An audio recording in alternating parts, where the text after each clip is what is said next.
کہ under pressure آ جاؤں تو پھر بعد میں پورے ٹینیور کے لیے مجھے پھر پریشرائز رکھیں گے اور میری کوئی بات نہیں مانے گا جو بھی میرا نمائندہ ہوگا. ایک منٹ میں آپ کو نادر صاحب ویری سوری میں آپ کو یہاں پہ روکوں گی, مسرت صاحبہ کی طرف جاؤں گی. مسرت صاحبہ یہ جو ایک بیانیہ ہے یہاں پہ جو کس طرح کا تاثر ہے کہ اسٹرانگ بندے کو اپنے ساتھ میں نہیں رکھوں گا, میں اس بندے کو اپنے ساتھ رکھوں گا جو میرا کہنا بھی مانے, میری ڈکٹیشن پر بھی چلے, یہ کس طرح کا تاثر ہے جو کہ دیا جا رہا ہے؟ ابھی آپ نے نادر صاحب کی بات سنی ہے. نہیں دیکھیں, تاثر تو یہاں پہ جو جس کے منہ میں آتا ہے وہ بول دیتا ہے. جیسے کہ ابھی لغاری بھائی نے کہا کہ سوشل میڈیا پہ چل رہا تھا کہ جی عین سے ہوتا ہے, تو عین سے تو عبدالعلیم خان بھی تھا. امپورٹنٹ چیز یہ ہے. دوسری بات یہ کہ کبھی استخارے کا نام دیا جاتا ہے, استخارہ کا مطلب پتہ ہے اللہ سے مشورہ, اور یہ تو ہم تمام مسلمانوں کو اپنے کوئی بھی ایسن قدم اٹھانے سے پہلے یہ کرنا چاہیے. اٹس ویری سمپل کہ آپ اللہ سے دعا کرو, دعا ہے, استخارہ دعا ہے کہ اللہ میں جو بھی فیصلہ لینے لگا ہوں اس میں میری ہیلپ کرنا, میرے سے بہتر فیصلہ کرانا. اگر وہ بہتر ہے تو مجھے اس کے قریب کر دے, اور اگر وہ ٹھیک نہیں ہے تو مجھے اسے دور کر دے. یہ ٹرانسلیشن ہے استخارہ کی جو نبی صلی اللہ علیہ وسلم نے دعا فرمائی.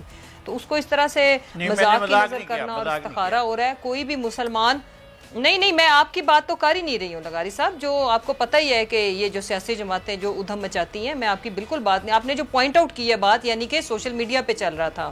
اب سب سے اہم بات یہ کہ اس طرح جو جس کے منہ میں آتا ہے وہ بولتا ہے. دیکھیں, پاکستان کی سیاست کو ہمیں ٹرانسلیٹ کرنے کی ضرورت ہے, ریفارمز کی ضرورت ہے. یہاں پہ یہ جو مافیاز یا جن کو ہم کہتے ہیں کہ انہوں نے اتنے بے دردی سے اس ملک کو لوٹا, چاہے وہ سندھ میں بیٹھے ہوئے حکمران یا جو لنڈن میں بیٹھے ہوئے حکمران, اور پھر اس ملک کے اندر ایک عام آدمی مڈل کلاس سے, لوور مڈل کلاس سے, گراس روٹ لیول کا پولیٹیکل اچھا ورکر یہ زندگی میں تصور بھی نہیں کر سکتا کہ وہ کسی اہم عہدے پہ آئے گا یا اس کو صرف ایم پی ایم این اے کی ٹکٹ ملے گی.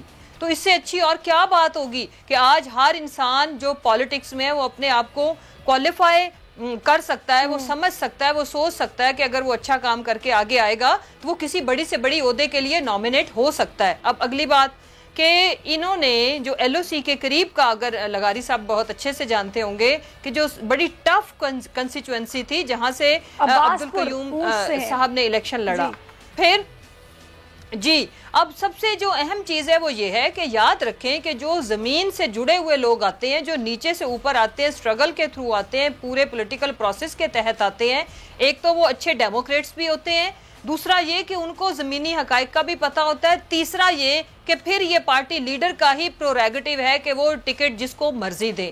تو تینوں چیزوں کے اوپر اگر ہم دیکھیں تو یہ تو خوشائند بات ہے.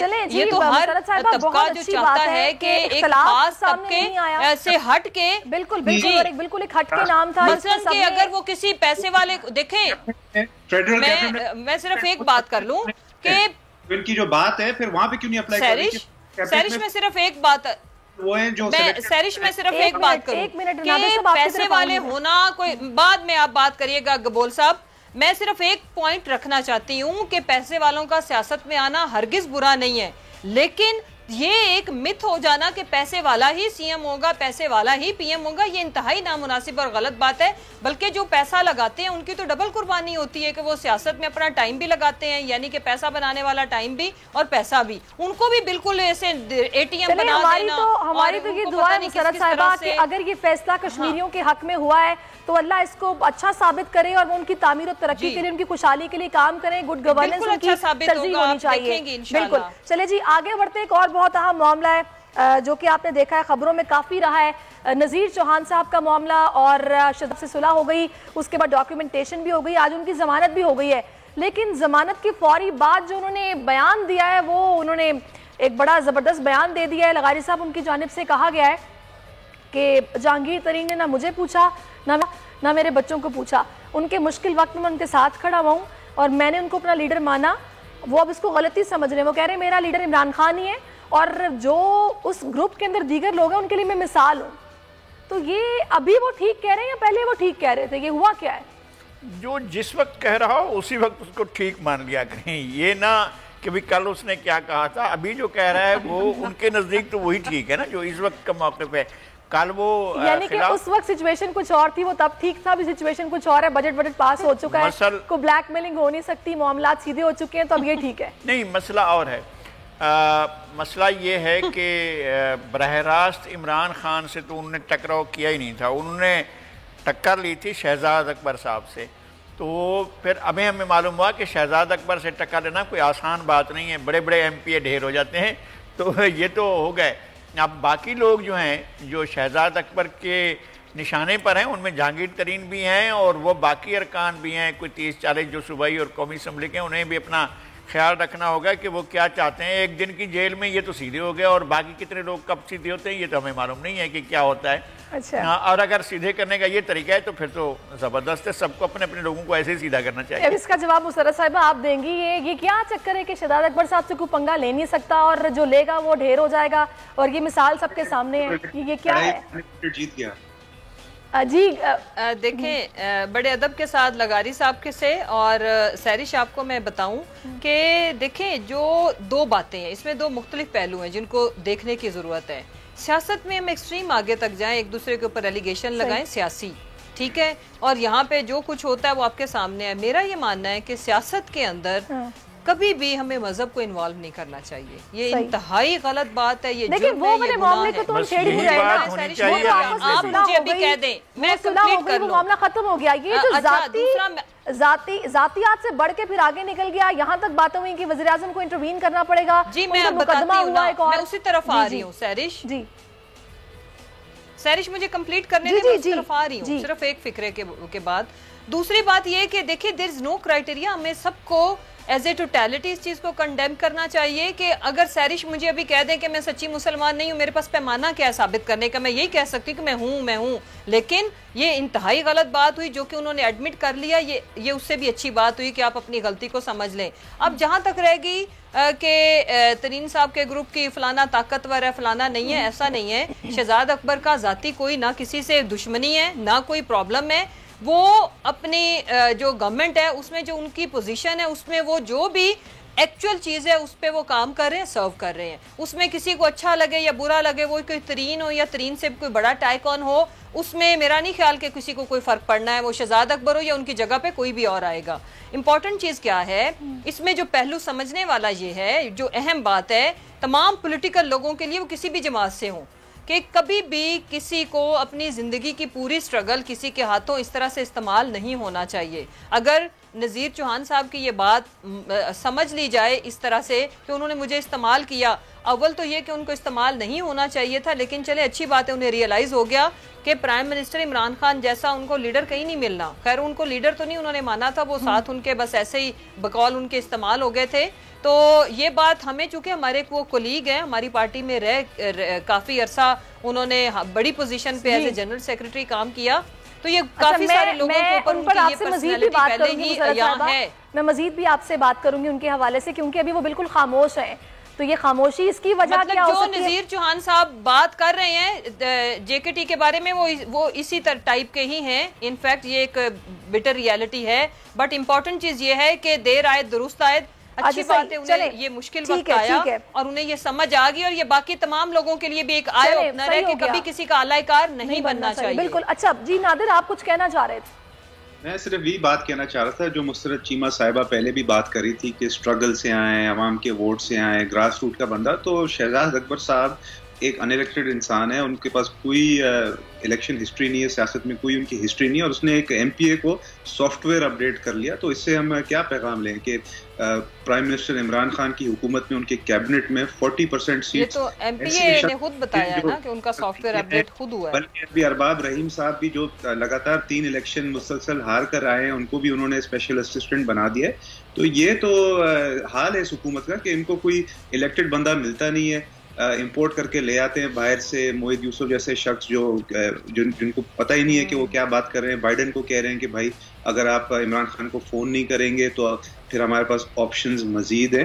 تو یہ الیکٹڈ شخص اگر آپ آئیں گے، پاکستان کی عوام کے صحیح نمائندے آئیں گے تو وہی پاکستان کی عوام کو ریپرزینٹ کر سکیں گے، ان کی بات۔ لیکن آپ پاکستانی عوام کو ریپرزینٹ کرنے کی بات کرتے ہیں، نادر آپ سے میری یہ بات ہو رہی تھی کہ آپ لوگ ریپرزینٹ کرنے کی بات کرتے ہیں عوام کو، جمہوریت کی بات کرتے ہیں، پارلیمنٹ کے کردار کی بات کرتے ہیں، الیکشن ریفارمز پر آپ لوگ کیوں نہیں بات کرتے؟ جہاں پر آپ کو مل بیٹھنا ہے، ساتھ بیٹھ کر تجاویز پیش کرنی ہے، کچھ سوچنا سمجھنا ہے، اس پلیٹ فارم کو استعمال تو کریں۔ بار بار یہی گلہ سامنے آ رہا ہے کہ آپ نہ سنتے ہیں نہ کرنے دیتے ہیں۔ نہیں دیکھیں، یہ بالکل غلط الزام ہے. بلاول بھٹو زرداری صاحب کی جو پہلی اسپیچ تھی اسمبلی کے اندر جب 2018 میں نئی گورنمنٹ فارم ہوئی تھی، اسمبلی فارم ہوا تھا، تو بلاول بھٹو زرداری صاحب نے کہا تھا کہ حالانکہ ہم کہہ رہے ہیں کہ عمران خان ایک سلیکٹڈ پرائم منسٹر ہے، مگر پھر بھی پاکستان کے حق میں بہتری کے لیے ہم عمران خان صاحب کے ساتھ چلنے کو تیار ہیں. مگر اس کے بعد ہسٹری گواہ اس بات کی کہ 3 سال انہوں نے کس طرح کا ایٹیٹیوڈ رکھا ہے اسمبلی کے اندر، کس طرح سیاسی انتقام لیا گیا ہے آصف زرداری کے ساتھ، شہباز شریف صاحب کے ساتھ. جو یہ نذیر چوہان کے ساتھ کیا ہے وہی چیزیں اپوزیشن کے رہنماؤں کے ساتھ بھی کی ہے کہ اسٹیٹ انسٹیٹیوشن چاہے ایف آئی اے ہو، چاہے نیب ہو، چاہے دیگر ادارے ہو، ان کو یوز کیا گیا ہے ہمارے کو وکٹمائز کرنے کے لیے، ٹارچر کرنے کے لیے. ہم تو چاہ رہے تھے کہ ان کے ساتھ بیٹھ کر اس طرح کے الیکٹورل ریفارمز لائیں تاکہ اگلے جو مزید الیکشنز ہونے جا رہے ہیں وہ صاف شفاف ہوں اور کوئی ان کو کوشچن مارک نہیں کریں. پر انہوں نے باتیں ایسی عجیب کی ہیں کہ جی ہم کمپیوٹر کے ذریعے ہم الیکشن کرائیں گے، الیکٹرانک الیکشن کرائیں گے. اگر پیپر بیلٹ کو یہ چوری کر سکتے ہیں، جیسے لیاری میں 3 دن ڈبہ غائب تھا اور بلاول بھٹو زرداری صاحب کے خلاف رزلٹ نکالا، تو سافٹ ویئر اپڈیٹ کرنے میں کتنا ٹائم لگتا ہے. وہ الیکٹرانک الیکشن کروائیں گے اس میں صرف بلہ ہی بلہ نظر آئے گا، باقی جتنے بھی. اچھا، میں آپ کو یہاں پر روکوں گی نادر. لغاری صاحب میں آپ کی طرف آؤں گی. وہ تو یہ بول رہے ہیں شبلی فراز صاحب کے مشینیں تیار ہیں، اس میں ٹیمپرنگ ہو ہی نہیں سکتی، وہ پورے کانفیڈنس کے ساتھ بول رہے ہیں، تو پھر اس میں قباحت کیا ہے؟ یہ جو نادر آرگیومنٹ دے رہے ہیں کہ آپ اس کو قبول کرتے ہیں؟ میرے خیال میں ہمیں اپنے طور پر بات کرنے کی بجائے ہاؤس میں، پارلیمنٹ میں ایسے لوگ موجود ہیں جو ایکسپرٹس ہیں، آئی ٹی کے ایکسپرٹس ہیں، جو جدید ٹیکنالوجی کے ایکسپرٹس ہیں، ان کو اس کا جائزہ لینا چاہیے. پی ایم ایل این میں جو ایک افنان اللہ صاحب ہیں، مشاہد اللہ کے بیٹے، وہ آئی ٹی کے ایک بڑے ایکسپرٹ ہیں، وہ بات کریں. پیپلز پارٹی میں بہت سے لوگ ہیں جو آئی ٹی کے ایکسپرٹس ہیں، خود پی ٹی آئی میں بڑے لوگ ہیں جو اس طرح کے معاملات کے وہ خود جائزہ لیں کہ بھئی اس کے اندر ریگنگ ہو سکتی ہے، ٹیمپرنگ ہو سکتی ہے، اور اگر ہو سکتی ہے تو پھر اس طریقے پر نہیں جانا چاہیے. دنیا میں کہا یہ جاتا ہے کہ دنیا میں یہ تجربہ جو ہے وہ کامیاب نہیں رہا ہے کہ آپ آئی ووٹنگ کے ذریعے انتخاب کریں، چونکہ الیکٹرانک ووٹنگ جو ہے اس سے اس بات کا احتمال ہوتا ہے کہ ووٹ جو ہے اس کی حیثیت بدل دی. بڑی معذرت. آگے بڑھتے ہیں، پروگرام کے دوسرے حصے میں ہم جائیں گے، لیکن ہمیں بریک لینا پڑے گی. بریک کے بعد واپس آئیں گے، آپ ہمارے ساتھ رہیے.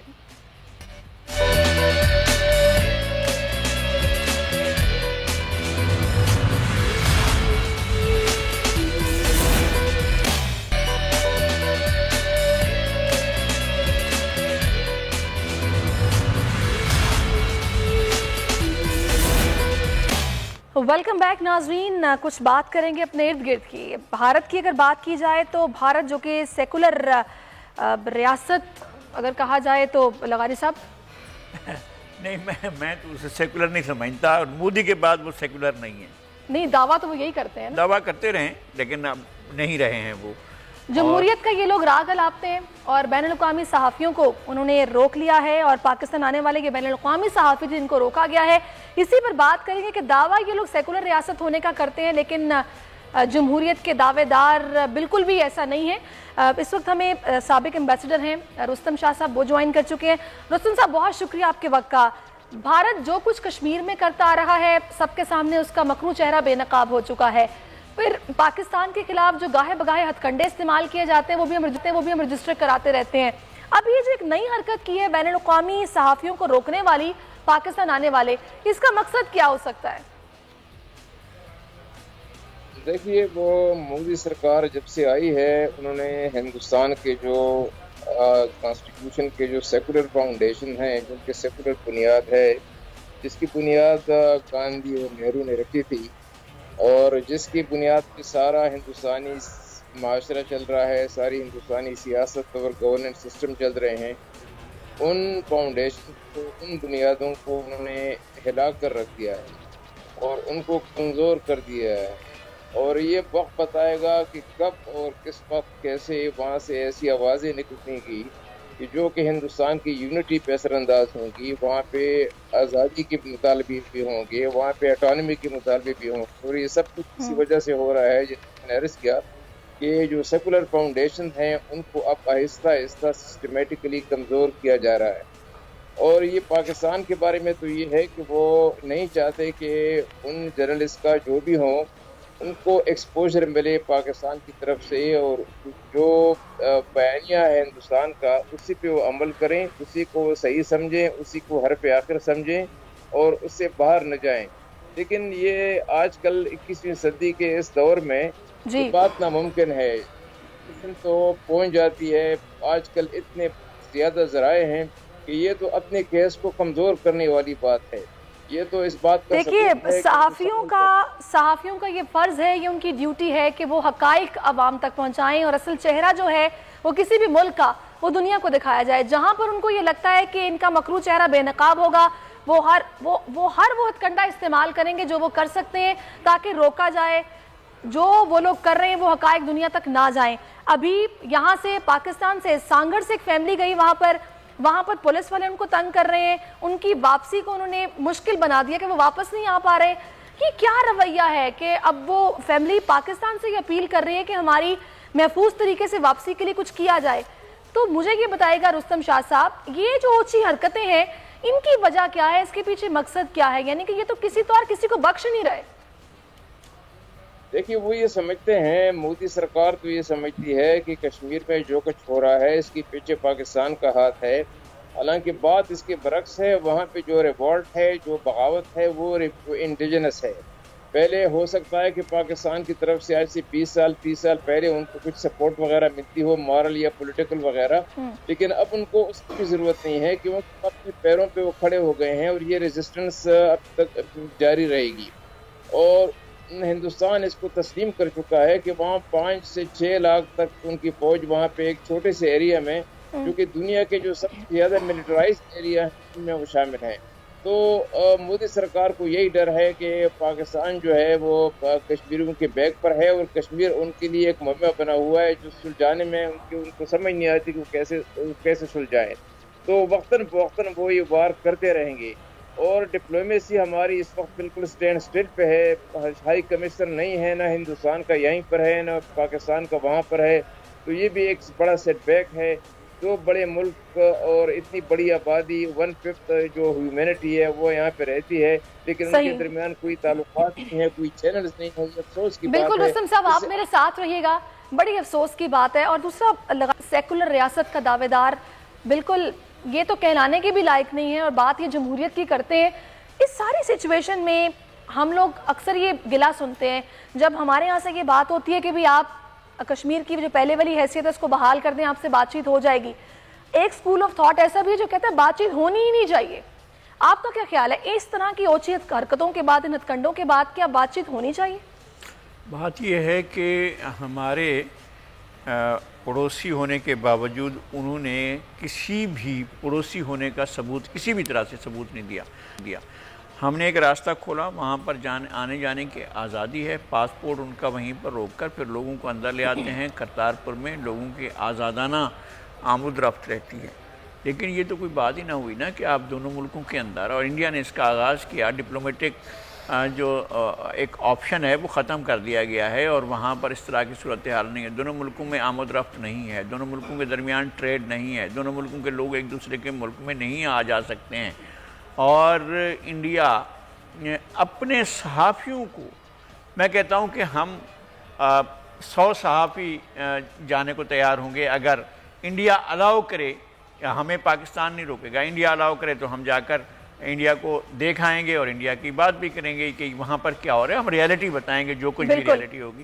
اور اسی طرح سے اگر وہاں سے صحافی ہمارے دوست آ رہے ہیں تو ان کو آنے میں کیا مسئلہ ہے؟ بھائی آپ کو پتہ ہے کہ کراچی پریس کلب اور بمبئی پریس کلب ایک دوسرے کے ساتھ رابطوں میں رہے ہیں، کلکتہ پریس کلب اور کراچی پریس کلب ایک دوسرے کے ساتھ رابطوں میں رہے ہیں، پریس کلب کا کلب کے ساتھ رابطہ۔ یہ تو سارے نیو یارک کے ٹائمز جو وہاں پر ہے، رائٹرز ہے، دی اکانومسٹ ہے، اس کے نمائندے ہیں جو کہ دہلی میں مقیم ہیں، اور ان کو یہ کہہ رہے ہیں کہ پاکستان نہیں آنا، انہوں نے یہاں پر کشمیر آنا تھا اور یہاں دورہ کرنا تھا کشمیر کا، آزاد کشمیر اسمبلی کا دورہ ان کا شیڈیول تھا، لیکن انہوں نے ان کو نہیں آنے دے رہے ہیں۔ اور یہاں پر اب وہ شروع ہو رہا ہے کشمیر کا، ہمارا جو کرکٹ کا ایونٹ ہے، بڑا ایونٹ شروع ہو رہا ہے، اس کو وہ لوگ ضرور دیکھنا چاہیں گے، اور انڈیا کے لوگ بھی اس کو دیکھنا چاہیں گے۔ کیا کریں گے؟ اب وہ سارا جو سسٹم ہے، کیبل سسٹم، اس کو ختم کر دیں گے اور لوگ نہیں دیکھ پائیں گے کشمیر میں۔ تو بڑا ایونٹ، اور انہوں نے کوشش کی، انتہائی کوشش کی کہ یہ ایونٹ نہ ہو، اور جو مظفر آباد میں ہو رہا ہے ایونٹ کرکٹ کا، تو دنیا ساری دیکھے گی۔ میرے خیال میں جس طرح سے پی سی ایل کو دیکھا جاتا رہا ہے، اس سے زیادہ اس کے ساتھ اپنے جوش و جذبے کے ساتھ کشمیر کے یہ ایونٹ جو ہے کرکٹ کا وہ دیکھا جائے گا، لیکن انڈیا اس کو الاؤ کرنے کو تیار ہے۔ انہوں نے لغاری صاحب خط لکھا اور کوشش پوری کی ہے کہ اپنا کردار ادا کریں، لیکن وہی بات ہے نا کہ وہاں کی بھی انہیں منہ کی کھانا پڑی ہے۔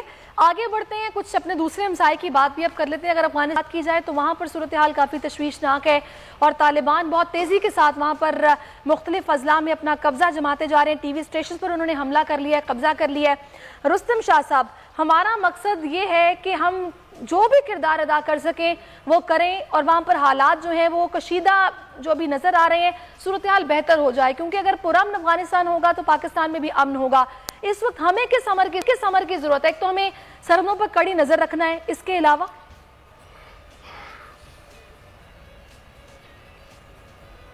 جی آپ نے سوال مکمل کیا؟ جی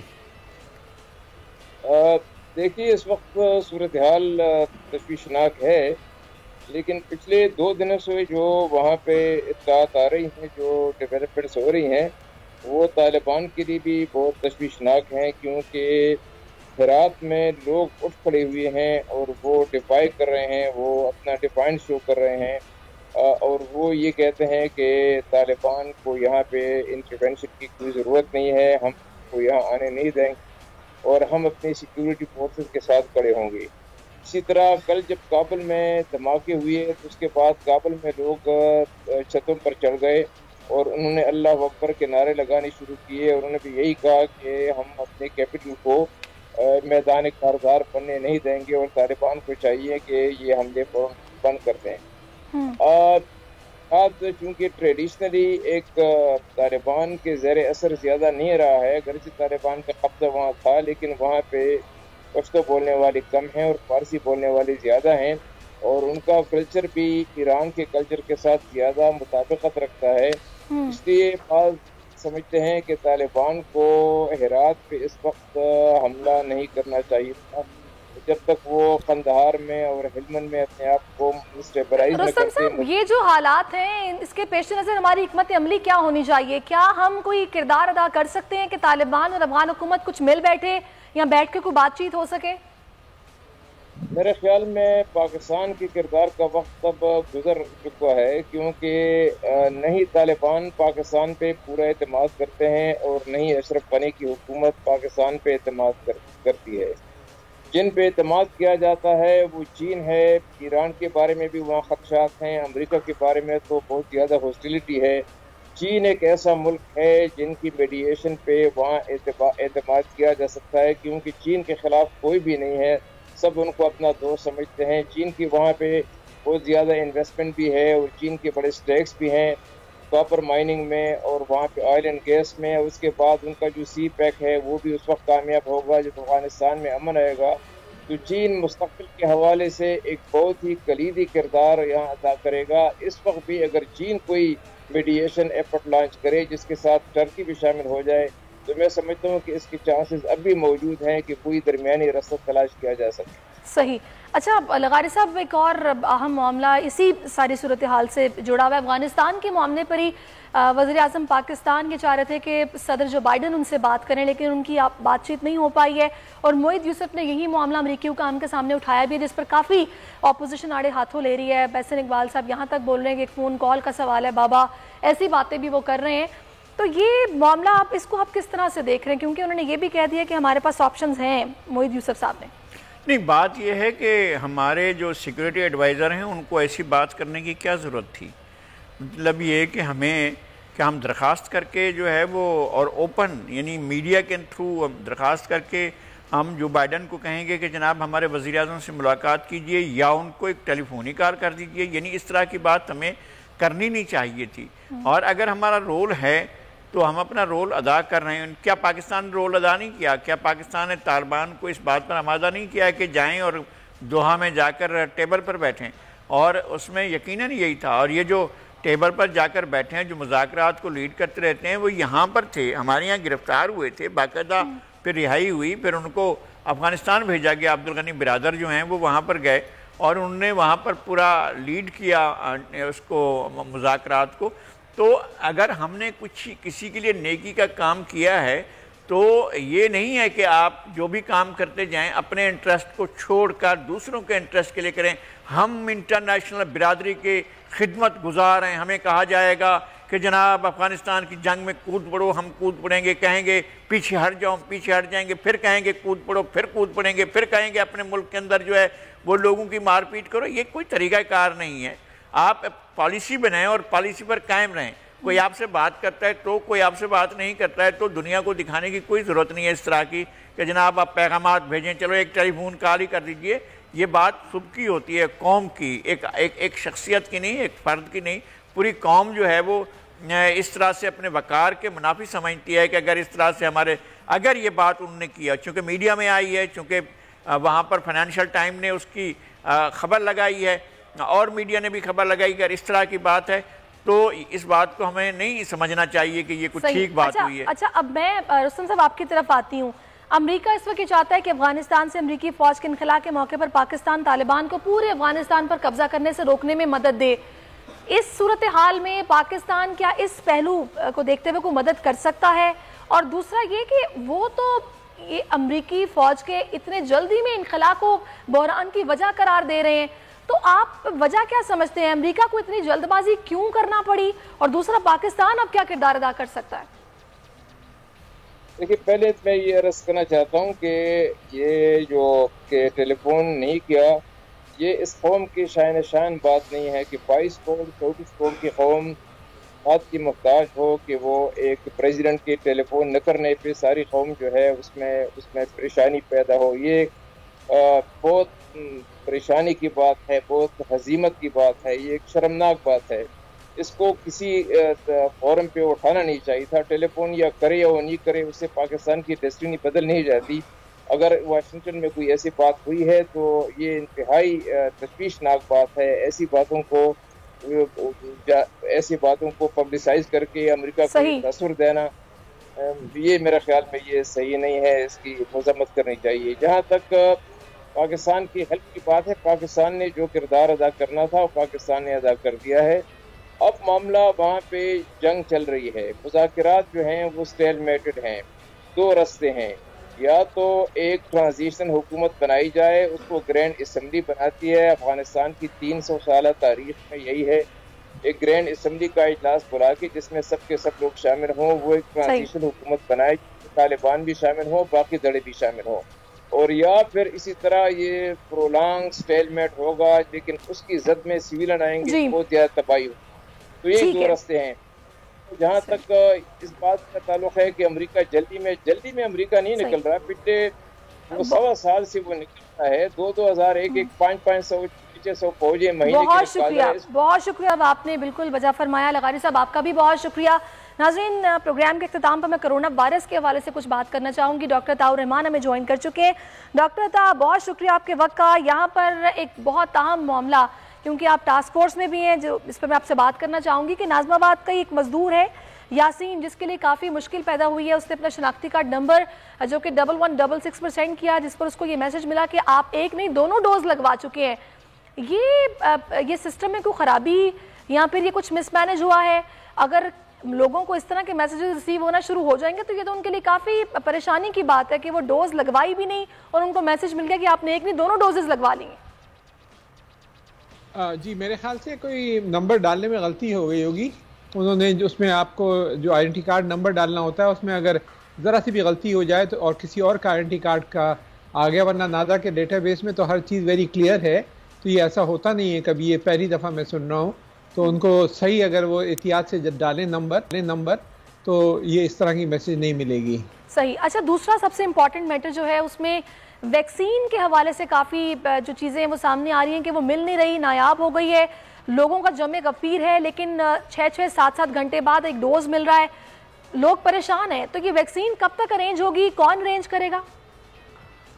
ویکسین تو ارینج ہو گئی ہیں, اور جہاں تک مجھے علم ہے تقریباً 3.5 کروڑ ویکسین اس وقت موجود ہیں اور آئی ہیں. بات یہ ہے کہ ایک ساتھ جو رش پڑا ہے اس کی وجہ یہ ہے کہ لوگوں کو جب پتہ چلا کہ ہماری سم بلاک ہونے والی ہے تو پھر سب لوگ ایک ساتھ بھاگے ہیں ایک ساتھ ویکسینیٹ کرانے کے لیے, ورنہ سب آرام سے گھر پہ بیٹھے ہوئے تھے, کسی کو پرواہ نہیں تھی. کیونکہ زیادہ تر تو